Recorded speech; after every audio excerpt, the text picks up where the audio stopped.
Hoje eu vou te contar um caso real que é tão pesado que parece roteiro pronto de filme.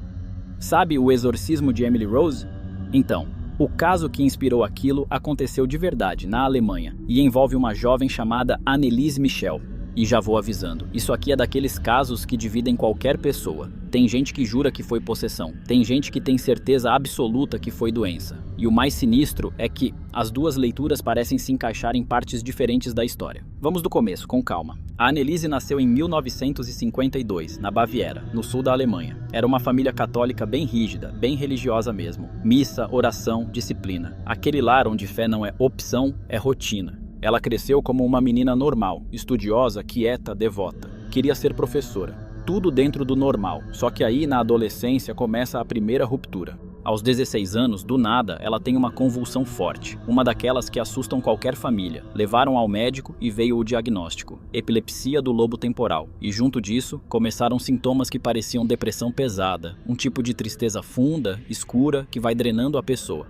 Ela começou a tomar remédios, depois outros. E mais outros, anticonvulsivantes, antipsicóticos, só que a sensação na família era a pior possível. Nada resolvia de verdade. Era como se aquilo estivesse segurando com as unhas, mas o problema real continuava crescendo por dentro. E aí, com o tempo, as coisas ficam mais estranhas. A Anneliese começou a dizer que via rostos demoníacos, que via caras do diabo aparecendo de repente. Ela dizia que ouvia vozes falando que ela estava condenada, que ela iria para o inferno. Imagina isso numa cabeça jovem, dentro de uma casa extremamente religiosa. Aquilo não virou um sintoma. Aquilo virou um terror espiritual.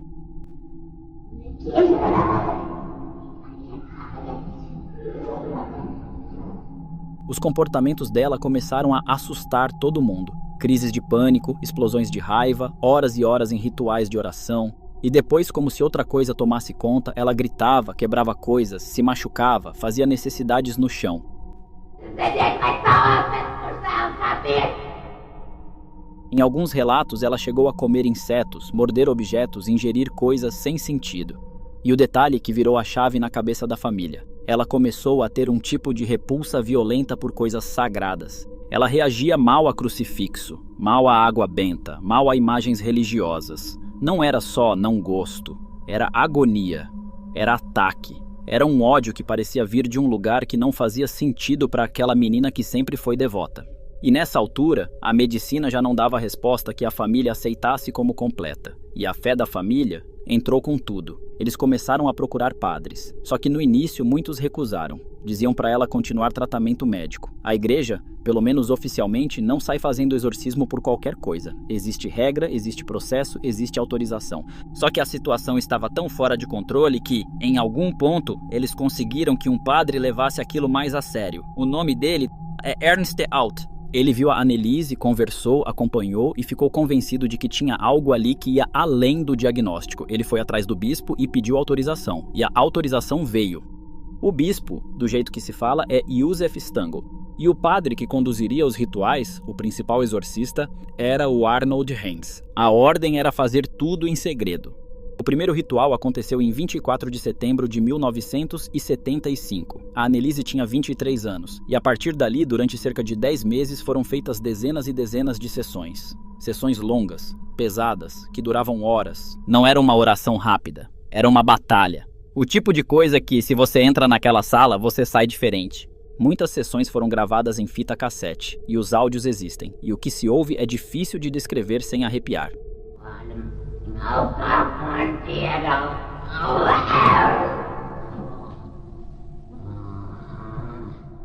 A Anneliese alternava gritos, rosnados, risadas estranhas, falas que pareciam vir de outra garganta. Em certos momentos, ela precisava ser contida por várias pessoas. A força e a agressividade dela não combinavam com um corpo cada vez mais fraco. E tem um detalhe que para mim é um dos mais perturbadores. Ela fazia genuflexões compulsivas. Ajoelhava e levantava, sem parar. Centenas de vezes. Teve dia em que ela passou de 600. O joelho dela foi destruído, ligamento rompido, ferida aberta, um corpo se desfazendo, enquanto a casa inteira vivia em função daquele ritual. Durante as sessões, quando perguntavam quem está aí, as vozes respondiam com nomes que não eram o dela. Ela dizia que tinha Lúcifer, Judas, Caim, Nero. E em alguns relatos aparece até Hitler, que seria Hitler, com ela gritando coisas como saudação nazista no meio do ritual. E a cena é absurda. Uma jovem alemã, debilitada, no chão, cercada por padres, gritando frases com uma voz que não parece dela, em um clima que mistura religião, horror e insanidade. E aí você pensa, isso vai melhorar, né? Só que não.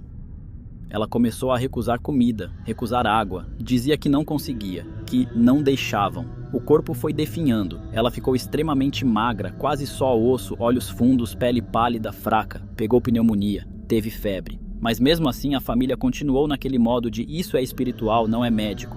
E aqui entra uma parte que é muito importante. A própria Anneliese, em certo momento, dizia que o sofrimento dela tinha sentido, que era sacrifício, que era expiação, como se ela estivesse oferecendo a dor dela como uma espécie de pagamento por algo maior. E aí chega a madrugada de 1º de julho de 1976. Ela morre, com 23 anos. E é difícil ler as últimas palavras atribuídas a ela sem sentir o peso. Ela teria dito algo como: "Mamãe, eu estou com medo." Quando encontraram o corpo, estava coberto de ferimentos, hematomas, joelhos destruídos, sinais claros de desgaste físico extremo. A autópsia apontou morte por desnutrição e desidratação severas, com pneumonia junto. E aí a história vira tribunal. Porque quando isso acontece, o Estado olha e pergunta: como uma pessoa chega nesse ponto e ninguém chama médico? Como isso foi permitido? E começa o julgamento. Os pais da Anneliese e os 2 padres, o Ernst Alt e o Arnold Hens, foram acusados de homicídio por negligência. A acusação era simples. Independentemente do que eles acreditassem, eles tinham obrigação de buscar tratamento que impedisse a morte. E aí acontece a colisão que faz esse caso nunca morrer. Ciência contra a fé.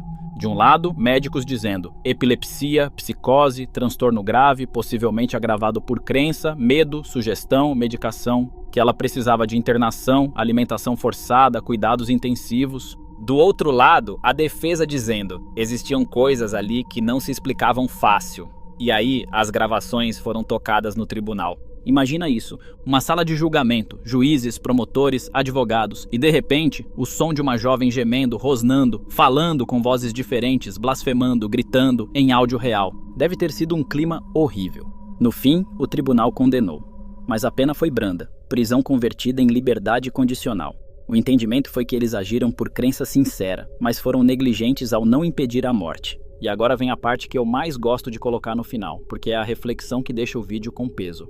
Esse caso não é só possessão ou doença, ele é sobre limite, é sobre como uma família pode se perder entre fé e desespero. É sobre como a mente humana, quando está em sofrimento profundo, pode produzir coisas que parecem sobrenaturais. E também é sobre como, às vezes, o que é sobrenatural para uns e psicológico para outros pode se misturar de um jeito que ninguém consegue separar com clareza. Porque, pensa comigo, se foi doença, então foi uma tragédia de negligência e de medo, onde a fé substituiu o cuidado e a garota foi consumida por sintomas que não foram tratados do jeito certo. Se foi possessão, se você acredita nisso, então foi uma batalha espiritual brutal, onde uma jovem virou campo de guerra e morreu no processo. E o mais sinistro é que o caso é tão extremo que ele parece um espelho escuro. Ele mostra que quando alguém entra numa espiral de sofrimento, a explicação que você escolhe muda tudo. Muda a forma como você tenta salvar, muda o que você considera cura, muda até o que você acha que está enfrentando. Então a pergunta que fica é: em situações assim, como você equilibra fé e responsabilidade? Como você respeita a crença sem abandonar o básico, que é manter alguém vivo? Onde termina o mistério e começa a doença? Onde termina a doença e começa o inexplicável? O caso da Anneliese Michel ficou como uma ferida histórica por isso. Não é só medo, é dúvida, é culpa, é choque. E é aquela sensação ruim de que, seja qual for a explicação, a morte dela poderia ter sido evitada.